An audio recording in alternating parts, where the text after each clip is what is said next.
Assalamualaikum warahmatullahi wabarakatuh. Oke, sahabat cek semuanya, bertemu lagi dengan channel kita seperti biasa, Zara Abid Collection, channel tutorial seputar data operator sekolah. Baiklah sahabat cek semuanya, saya akan melanjutkan tentang tutorial pengisian pengelolaan kinerja guru di PMM gitu ya. Nah, untuk pembahasan kali ini itu tentang ini teman-teman. Cara memilih rencana hasil kerja atau RHK, bukti dukung dan poin untuk kinerja guru di PMM ini. Jadi kita harus hati-hati dalam memilih RHK ini gitu ya.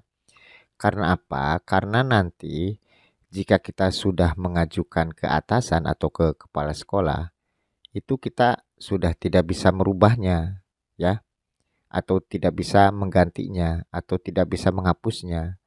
Kalaupun ingin diganti atau dirubah atau dihapus, itu bisanya di akun belajar ID PMM kepala sekolah ya, di PMM kepala sekolahnya jika memang mau diganti gitu. Makanya harus berhati-hati gitu. Nah, ambil contoh umpamanya gini ya. Bapak Ibu misalnya mau mengisi yang namanya perencanaan kinerja. Di sini itu kan minimalnya harus 32 poin gitu. Lebih banyak poinnya ya lebih bagus gitu. Umpamanya pada waktu mau memilih rencana hasil kerja atau RHK ya di sini. Ini Bapak Ibu bingung, ini nanti bukti fisiknya yang gampang itu yang seperti apa. Nah, Bapak Ibu pelajari dulu di sini. Nah, di sini ya, di bagian bagaimana poin ini dihitung, kita klik aja. Kemudian scroll ke bawah Bapak Ibu ya. Nah, ini ada panduannya. Di sini ada rencana hasil kerja, ada catatan, ada bukti dukung dan juga ada poinnya. Jadi poinnya itu kita harus memenuhi minimal 32 poin. Dan kita harus menyiapkan nanti bukti dukungnya gitu. Jadi kita memilih RHK ini bukti dukungnya harus sesuai. Mohon maaf saya klarifikasi yang konten-konten terdahulu bahwa untuk bukti fisik atau bukti dukung itu adalah bukti dukung di dalam periode yang sedang berjalan. Contoh gitu ya, contoh nih. Coba kita cari di sini ya. Kita ketikkan bukti dukung di sini. Oke, kita ketikkan ya. Nah, di sini bukti dukung kita masuk aja. Nah, tentang bukti dukung. Ini kan bukti dukungnya itu bisa berupa apa namanya? Dokumen atau RPP dan juga bukti dukung pengembangan kompetensi, bukti dukung tugas tambahan. Jadi ada 3 kategori bukti dukung gitu. Nah, untuk bukti dukung pengembangan kompetensi teman-teman, ini ternyata setelah saya baca-baca, itu jika menggunakan sertifikat itu adalah ini ya. Sertifikat yang dapat digunakan guru sebagai bukti dukung pada pengelolaan kinerja adalah sertifikat yang didapatkan dan dihasilkan selama periode 6 bulan yang sama pada saat pelaksanaan kinerja berlangsung. Sebagai contoh, bukti dukung yang dikumpulkan pada pengelolaan kinerja periode Januari-Juni adalah sertifikat yang didapatkan dari hasil perencanaan atau sasaran kinerja pegawai dan pelaksanaan kinerja pada periode yang sama Januari-Juni. Jadi kesimpulannya, bukti dukungnya jika kita memilih seminar, workshop dan sebagainya itu adalah sertifikat di periode berjalan. Ini kan semester 1 Januari-Juni 2024. Jadi di rentang ini itu sertifikatnya. Kalau yang sudah lewat ini menurut di sini itu tidak boleh ya. Jadi mohon maaf yang konten yang kami terdahulu itu mungkin memperbolehkan sertifikat yang belum digunakan tapi bisa diajukan, itu ternyata kalau lewat waktunya nggak boleh ya. Mohon maaf, ini kami klarifikasi kembali gitu. Oke, nah sekarang kita langsung ke sini aja ya. Ini sama di sini nih. Nah, di sini kita harus pandai-pandai dalam menentukan bukti dukung, Bapak Ibu ya. Contoh nih, meningkatkan kompetensi melalui peran sebagai peserta pelatihan mandiri sesuai dengan model kompetensi guru, kepala sekolah dan atau pengawas sekolah. Ini apa namanya? Pelatihan ya. Catatannya ini sertifikatnya gitu. Ini kurang lengkap. Coba kita yang poin aja ya. Kita cari yang bagian poin. Oke. Nah, kita bagian poin aja nih supaya lebih gampang gitu ya. Oke, kita lanjutkan Bapak Ibu ya. Nah, di sini ada poinnya. Nah, kemudian contoh nih, meningkatkan kompetensi melalui peran sebagai partisipan. Partisipan ini peserta ya, observasi praktik pembelajaran. Nah, ini catatannya satu observasi sebagai pelaku dan pengamat secara bergantian. Setara 8 poin ini bukti dukungnya itu laporan ya. Ini poinnya 8. Nah, ini harus harus ada observasi gitu. Kemudian meningkatnya kompetensi melalui peran sebagai penggerak komunitas belajar dengan mengadakan minimal 3 kegiatan berbagi praktik baik.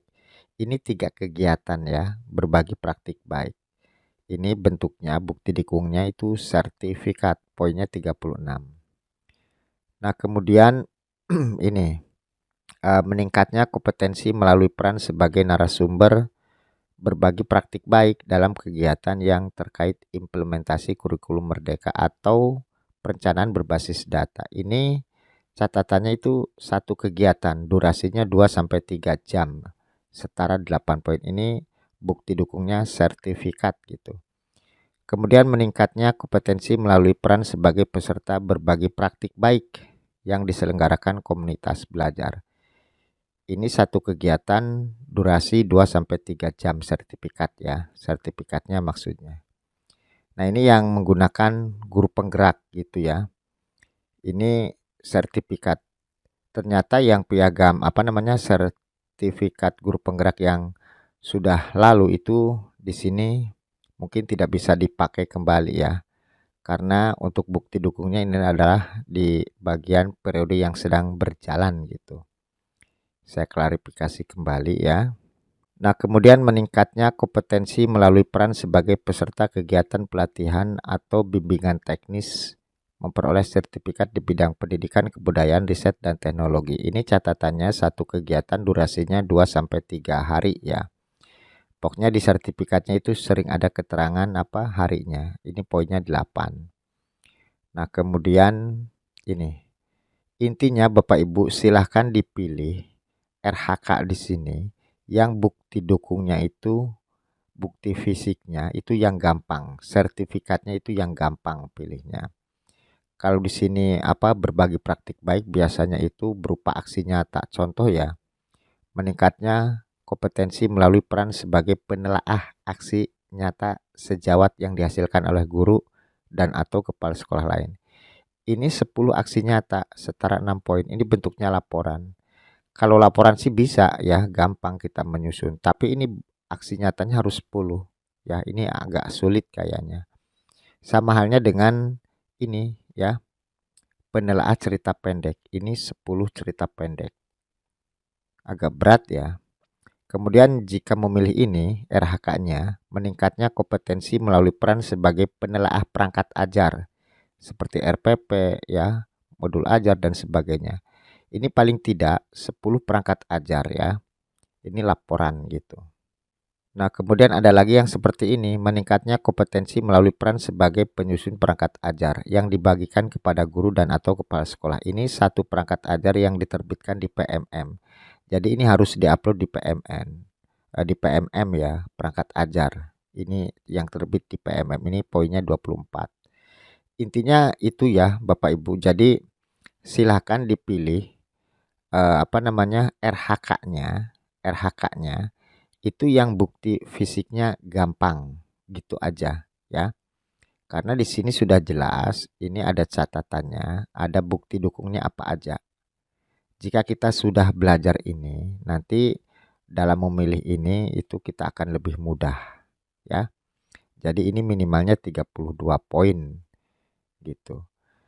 Nah, ini harus hati-hati di sini karena kalau kita sudah mengajukan ke atasan kepada kepala sekolah, ini di akun PMM pribadi kita sebagai guru, ini tidak bisa kita ganti lagi, tidak bisa kita rubah lagi.